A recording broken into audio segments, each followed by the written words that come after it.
Hi there, my name is Mark and welcome to this tutorial on how to use our 3D oil painting canvases. All canvases come in 4 different varieties in this set. You're going to get the 2 long canvases and the 2 wide canvases.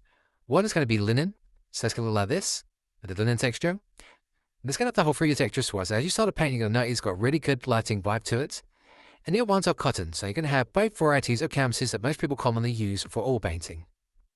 So let's get rid of the basics of what's going to help this be much easier for you to use and eliminate some of the things which might be a bit confusing and help you make your drawing experience much easier. So firstly, we have the canvas. To maneuver this, use one finger and you can move around any angle you want to. You can go up and down like so. Most like a phone or touchscreen, 2 fingers will zoom in and out, making it very user-friendly to use and get to any angle you want to get to. The actual interface, so if we go up to the layers, up here, you'll see you have 2 parts. We have the canvas and the easel at the bottom. Now if you click on this, it will switch between them. You can only view one at a time when you're on this. Let's start off with the easel. When you click on easel, you're going to get this image you can see highlighted on the right. It may be a little bit confusing, but don't worry about this. This is just all the coloring that's involved on the easel. The layer is locked, so you can't change this. But don't worry, at this point you're going to need this. You can even turn this canvas off if you want to. So you can just have the canvas or with the easel. Personally, I love the easel, so I'm going to keep the easel on. If we now switch over to the canvas, you'll see very much similar. It looks there at the bottom. Now this layer is the canvas layer, so it's got all the detailing and the linen texture and everything like that. It's locked again to make things easier. If you use to undo this and draw over it, don't worry, you can always re-download and reinstall the canvas again. So feel free to experiment without any kind of worry whatsoever. If you mess up, it's always there to restart with. In order to draw, you'll create layers just above this. So at the painting layer, you can create as many layers as you want, just like you would normally in Procreate. Try to think of each section as a Procreate kind of file, so separate on its own. So you can create as many layers as you want.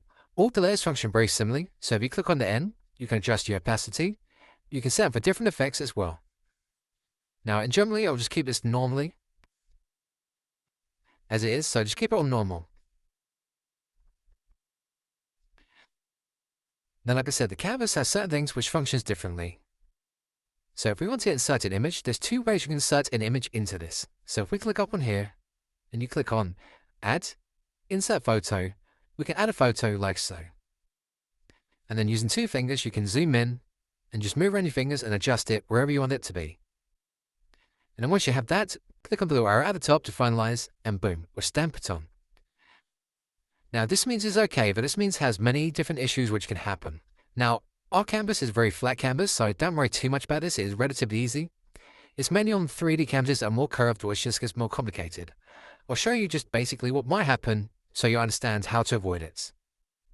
If we was to insert the image at this angle, so if we just go from the side like this, it's going to go like this. And now it would generally want to go pretty flat on it. If we turn sideways, it's going to distort it somewhat. It's not going to distort it very much on here because it's a flat surface. But you can find sometimes you're going to get distortion or pixelation which will ruin it. The most effective and easiest way to put images in, which is far easier in my opinion, is to click up on the Actions menu. And you're going to have 3D. See the top part at the top? We have 3D. And at the very top here, you have Show 2D Texture. Click on this and it's going to bring up this. Now don't worry, this may seem confusing, but it's going to be very simple once you realize what it is. Click on the Actions menu again. We are going to click on Canvas and click on Reference. It's going to bring up this little drop-down menu that you can drag around wherever you want to. And now this you can move around just like it was before. It's basically going to have that 3D view at the same time. This is going to help you realize what this map is and how it works. So I'm just going to select a brush to begin with, like so, and I'm going to select a red. Now this main big rectangle you're going to see here is the main canvas you'll see over there. So when you're inserting images or drawing on this, it's going to draw directly onto that canvas.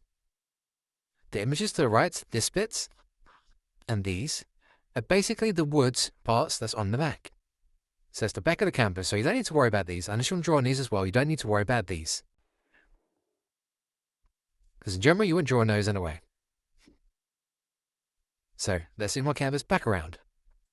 So now, if we were to insert a photo in this position, we could insert it move it around where we want to, like so. Click on the arrow at the top, and boom, it moved there, and you can see where it is. And this way, no image quality is lost. It's the better way to do it, and it's much more simple. If at any point you wanted to sort of like view your image in a 2D surface like this, you can always come back to it, and you can even draw in here if you want to. But you'll be limited by the 2D restrictions in this view. So let's get back to our screen now. So now we have this. I'm going to turn off this canvas because we don't need that. We have this. So let's go back to the top now. We're going to go to brushes, and we're going to go to the D2O all paint brushes. Now let's go through these. So the brush set is separated into different sections. We have the masters brushes at the top. We have the detailing brushes, which are really good for detailing. We have the fan brushes, which are fan oil brushes, which are really good for doing things like bushes, trees, and those kind of effects. We have the palette knife section, which is really good for getting like mountings and other effects and straight edge and really nice textures to the design. And then we have styles, and this goes through everything that you kind of want to use within oil painting. It has every effect you could possibly need. And then we have the blenders. And the blenders are really good because they'll blend the colors together. They're colorless, so it makes it really good. It's like imagine a really soft brush brushing on top to blend the colors. That's what they'll do. And beneath we have the 3D metallic brushes. This will give certain metallic effects which are really cool, and we'll go through all these and explain them as we go. We're going to start off with the masters brushes. When I come up here, I'm going to select a nice light blue to begin with.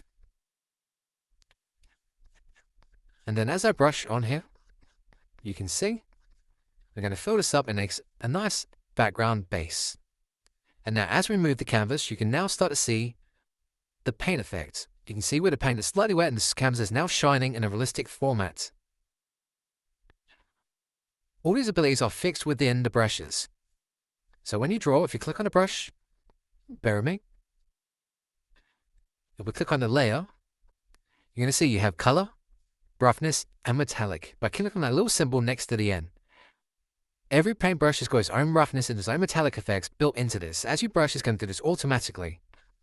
So one of the most complex things of 3D painting, you haven't got to worry about because we have that pre-built into everything you're going to use. It's going to do all the magic work for you to make your painting look as realistic as possible. So let's go back to our brushes. Every brush has got very different effects on how it's going to apply color. So you can find the ones that are going to really fit how you do. So the one we had here was our previous brush. So we had the old master's favorite, which went like this. If we turn to a slightly dark color now, you can see. So let's go for a dark red. So you can see the effect that this brush gives. And then if we go to the old master's mix,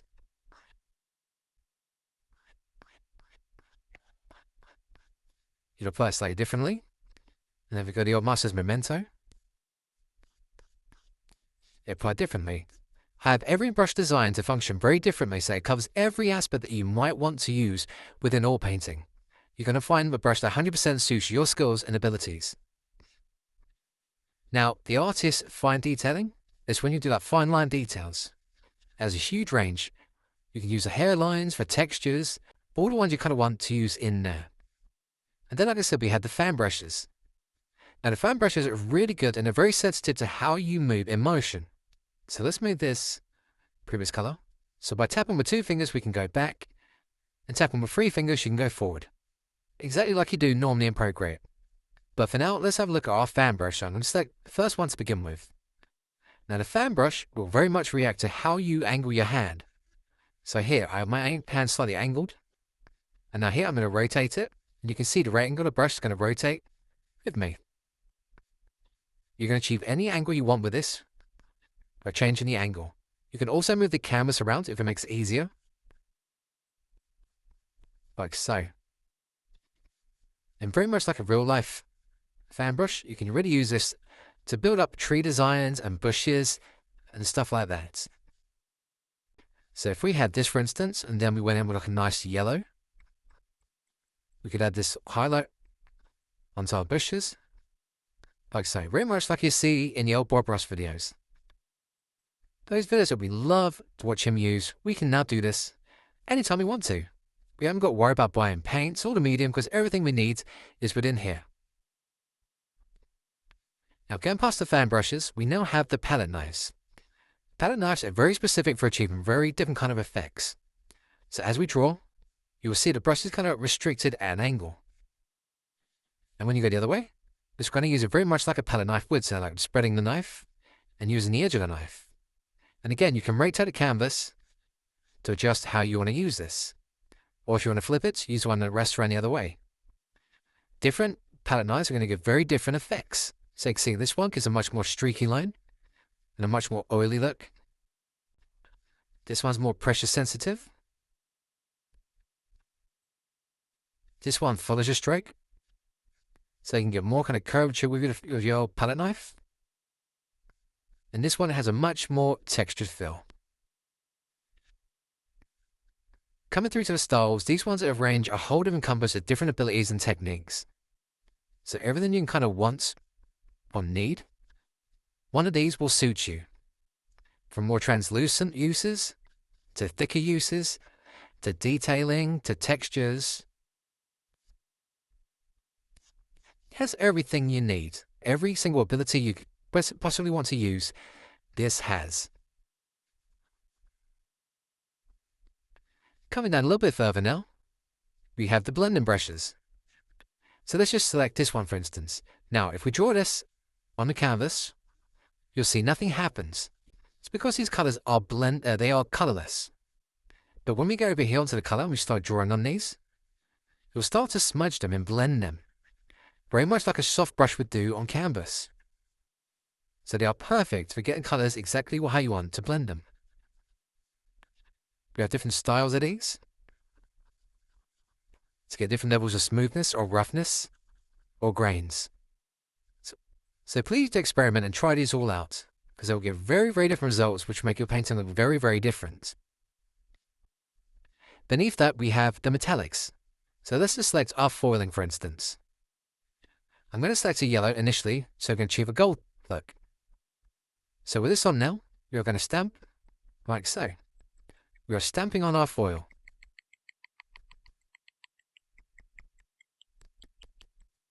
And now when we move, you can see we get a nice gold metallic look. This effect can only be achieved through 3D means. You cannot achieve this through any 2D effect. It just isn't the same. It's too static. You can move it around and see all them kind of things. And this works for any color as well. So if we wanted silver, we could go for Sakura Grey Tone. And you're going to get silver. If you want a color on there, let's just say, for instance, a blue. You're going to get a metallic version of that blue. You can use this for any way you want, and you have different ones here as well. So if you wanted to do the entire canvas a certain way, should make it gold, you can have that as your base. The possibilities are endless. You can create this anyhow you want. And this goes on to one of our next abilities, which again is only achievable through 3D means. This is one of the brilliant things that this brings to the table, which other sets just do not have. So let's go for the Master's brush, for instance. I'm now going to select a red. Now, if I was drawing on a 2D means, as I did my brush, I'd be able to achieve this effect in only this effect. It would not be able to make it look any more realistic. It wouldn't be able to spread anymore. It wouldn't really feel much like a realistic kind of light brush. It's still very much stuck in a 2D realm. But if we angle our canvas now, if we was to flick from here, like so, we now have gesture control. We can achieve much different effects that you cannot achieve any way other than through 3D. If we had this pulled down to a little line, and we say selected black, for instance, we could whip this across.